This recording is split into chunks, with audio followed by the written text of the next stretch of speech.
Allah ketika kita lakukan, maka usia kita hanya sekian pendek, tapi ibadah kita sudah menjadi orang yang hidup 800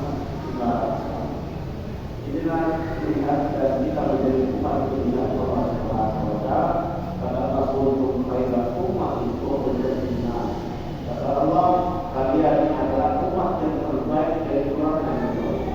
Maka itu usia pendek, tapi ibadahnya bisa menjadi ibadah orang terdahulu yang hidupnya ratusan tahun. Bapak Ibu yang dirahmati Allah Subhanahu wa taala, salah satu ibadah itu adalah Allah Subhanahu wa taala memberikan beberapa pilihan ibadah. Salah satu contoh bagi kita ketika kita bersedekah, maka Allah Subhanahu wa taala memperkenalkan sedekah. Lalu umat terdahulu bersedekah, maka bisa dipakai.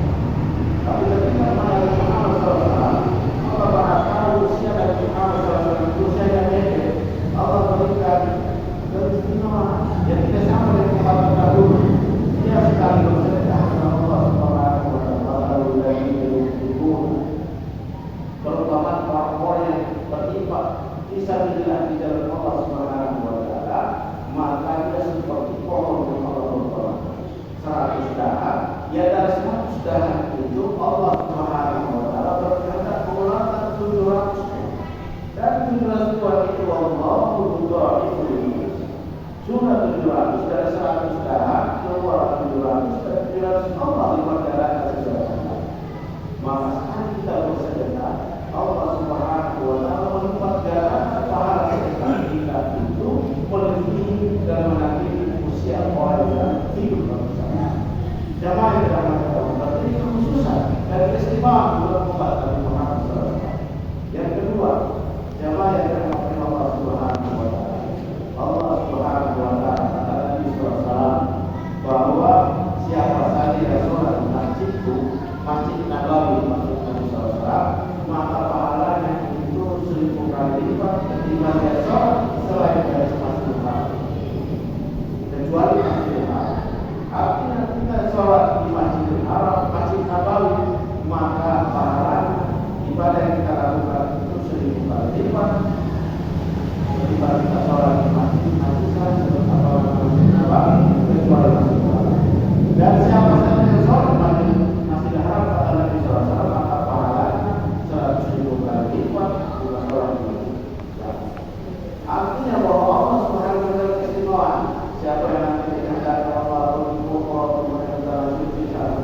sholat di Masjidil Haram, sekali sholat ketika di Masjid Nabawi 1000, ketika di Masjidil Haram 10, apa 100 kali lipat. Jamaah yang dirahmati Allah, maka dia sekali lakukan ibadah yang akan menandingi pahalanya dengan orang yang hidup usianya ratusan tahun. Jamaah yang dirahmati Allah Subhanahu wa taala, berikutnya Allah Subhanahu wa taala keistimewaan kepada umat di antaranya puasa. Allah Subhanahu wa taala berfirman, "Ya ayyuhalladzina amanu kutiba alaykumus shiyam kama kutiba alal ladzina min qablikum la'allakum tattaqun." Allah berikan keistimewaan kepada umat Nabi Muhammad SAW ibadah puasa. Ketika kita lakukan ibadah puasa, maka Allah Subhanahu wa taala berjanji akan melipat gandakan pahala yang kita lakukan di ibadah puasa selain daripada ibadah puasa. Jawab kepada Allah, ketika di bulan Ramadan Allah lipat gandakan pahala yang kita lakukan. Kemudian yang kedua, Allah Subhanahu wa taala ketika kita lakukan ibadah di bulan Ramadan, Allah lipat gandakan pahala yang tadinya ibadah wajib kita lakukan di bulan Ramadan, dan kalau ibadah sunnah yang kita lakukan pahalanya sama seperti ibadah wajib yang kita kerjakan di bulan Ramadan. Ini keistimewaan umat Nabi Muhammad SAW yang Allah berikan. Allah ini sebagai umat pilihan dan diberikan kekhususan keistimewaan yang ibadahnya Allah Maha tahu pada kita ini usia kita yang pendek, maka diberikan kekhususan. Ketika kita lakukan ibadah di bulan Ramadan, sunnah yang kita lakukan, ibadah sunnah salat tarawih yang kita lakukan, pahalanya itu sama seperti ibadah wajib yang kita lakukan di bulan Ramadan. Jemaah yang dirahmati Allah Subhanahu wa taala. Kemudian pula Allah melipat gandakan. Demikian pula ibadah wajib yang kita lakukan. Setiap pahala yang kita lakukan Allah melipat gandakan pahalanya di bulan. Demikian Quran yang kita baca, ketika kita baca Al-Quran, karena Allah Maha tahu bahwa umat Nabi Muhammad SAW itu usianya pendek, maka diberilah keistimewaan ketika dibaca Al-Quran. Setiap bacaan Al-Quran, Allah tidak memberikan balasan pahala berdasarkan berapa usia dia baca, berapa surah yang dia baca, tapi Allah Subhanahu wa Ta'ala memberikan pahala berdasarkan setiap huruf yang dibaca. Setiap huruf yang kita baca kata Nabi SAW, la aqulu alif lam mim harfun. Saya tidak mengatakan alif lam mim satu huruf, tapi alif satu huruf, lam satu huruf, mim satu huruf. Berarti berapa huruf ini? Satu hurufnya kata Nabi SAW, satu pahala. Maka kita baca alif lam mim, maka 3 huruf berarti 3 huruf pahala kata Nabi SAW. Sekarang kita baca berdasarkan huruf yang Allah berikan balas, dan Allah akan melibatkan sesuai dengan. Nah, kita baca Al-Quran itu ketika di luar Ramadan, tapi ketika di dalam Ramadan, maka Allah Subhanahu wa Ta'ala melibatkan setiap bacaan Al-Quran kita, dan Allah berikan balasan berdasarkan setiap huruf yang kita baca, tidak berdasarkan berapa juz, berapa surah yang kita baca, tapi setiap huruf yang kita baca Allah berikan balasan pahala dan dilibatkan sesuai dengan ketika itu. Kenapa? Allah tahu bahwa usia Nabi Muhammad SAW usia yang pendek, ini tidak istimewa. Maka mari kita manfaatkan Allah. Kemudian kata Nabi SAW, bagaimana umat Nabi SAW yang tidak bisa baca Quran?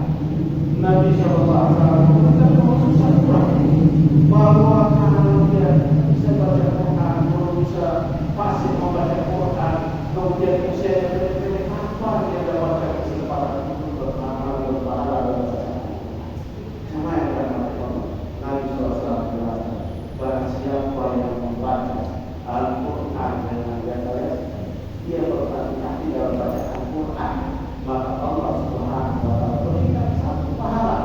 Kenapa diberi satu pahala? Karena kesungguhannya untuk membaca Al-Quran. Allah berikan.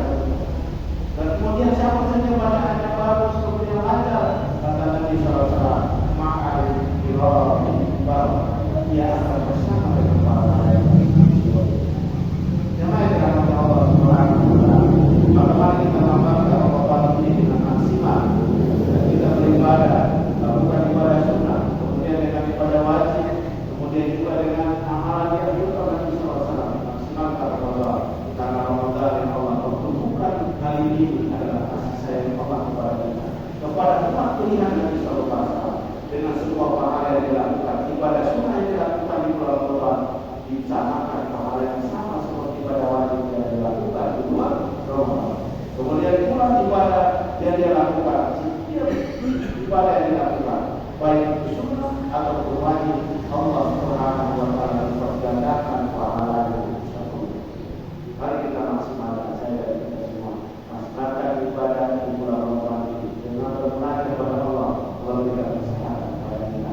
Kemudian Allah Subhanahu wa Ta'ala memberikan kekuatan kita maksimal ibadah kepada Allah, baik wajib atau sunnah. Dan kemudian yang terakhir, saya katakan kepada diri saya dan kita semua, untuk amalan itu bisa menjadi berpengaruh, itu tergantung niat kita. Betapapun pahala besar yang kita lakukan, kalau tidak diniatkan karena Allah, maka pahala itu sesungguhnya kecil kepada Allah. Betapapun kecilnya pahala yang kita lakukan, ketika kita niatkan karena Allah, maka Allah akan melipat gandakan dan menjadi besar dapat Allah Subhanahu wa Ta'ala. Luruskan yang kita setiap hari kita lakukan, luruskan yang kita beribadah kepada Allah. Dalam Muhammadiyah berkata untuk puasa dan seterusnya, apakah setiap hari kita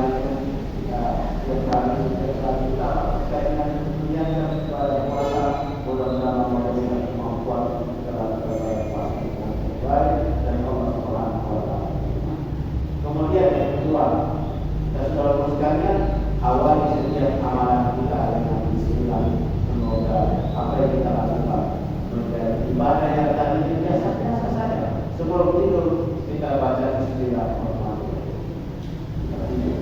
Sebelum makan, sebelum minum, bismillah ini kembali dia kepada Allah. Orang fasih menafsirkan rahasia dalam Al-Quran, umur kita adalah Al-Fatihah. dari Al-Fatihah itu Bismillah. Kemudian Bismillah terus letaknya kekuatan rahasia ada pada huruf ba. Kemudian dari huruf ba itu ada pada titik yang lain dengan huruf. Dan tidak kita lihat. Kenapa kita lihat Bismillah letaknya Bismillah Allah Subhanahu wa taala meletakkan setiap baris setiap huruf dalam Al-Quran. Maka Allah tidak serta-merta meletakkan Bismillah di awal huruf, kemudian setiap Al-Quran di mana Fatihah kedua al-Baqarah atau ayat yang kedua itu Bismillah. Tapi setiap Quran letaknya yang pertama adalah Bismillahirrahmanirrahim. Maka di sini beberapa dalam kata Bismillah itu sebagai surah Al-Fatihah. Tidak, maka terjadi perbedaan macam dijelaskan terkait dengan hal ini. Kedudukan pada malam hari ini. Jadi kita menjelaskan Bismillah, kita mulai dari salah satu huruf diletakkan huruf ba di sini. Kita mulai dia menunjukkan dalam kehidupan huruf sahabatnya dia menjadi huruf asbab. Jadi kita mulai sesuatu yang membuat amalannya. Tidur itu adalah bukan amalan biasa saja. Kemudian makan itu biasa. Kemudian amalan lain seperti itu dan biasa. Tapi ketika kita mulai dengan bacaan Bismillah, maka yang tadinya amalan biasa itu berubah menjadi amalan yang berbeda pahala di hadapan Allah. Karena bahwa yang letaknya adalah harus sabariah di sebab yang mengakibatkan yang tadinya amalan biasa berubah menjadi berpahala di hadapan Allah Subhanahu. Maka mari kita mulai setiap aktivitas kita sederhana apapun dimulai dengan Bismillah. Insyaallah yang tadinya amalan biasa dia menjadi amalan luar biasa di hadapan Allah Subhanahu. Yang kedua, ketika kita membaca Bismillah, maka Bismillah itu dia menjadi berkedudukan sebagai huruf yang insyaallah kita senantiasa dalam pengawasan Allah Subhanahu wa taala. Ketika orang membaca Bismillah keluar dari sedar, insyaallah tidak tertukar. Keluar dari masjid Bismillah, dia ragu-ragu untuk pasti punya orang. Ketika baca Bismillah karena merasa diawasi oleh Allah Subhanahu wa taala. Yang baik kepada Allah. Jadi tidak beristilah bahwa kata bahwa yang tidak baik pulang bahwa yang baik. Yang baik. Tapi kalau baca Bismillah, insyaallah dia menjadi huruf yang menyebabkan kita senantiasa diawasi oleh Allah. Kalau orang yang ingin baca Bismillah, maka insyaallah dia senantiasa merasa diawasi oleh Allah Subhanahu wa taala. Jika Bismillah menjadi asbab untuk kita senantiasa diberikan pertolongan oleh Allah Subhanahu wa taala, sebagaimana pada diberikan pertolongan oleh Allah Subhanahu wa taala ketika dia berzikir kepada Allah Subhanahu wa taala. Bismillah. Sebagaimana Nabi Zakaria alaihissalam diberikan anak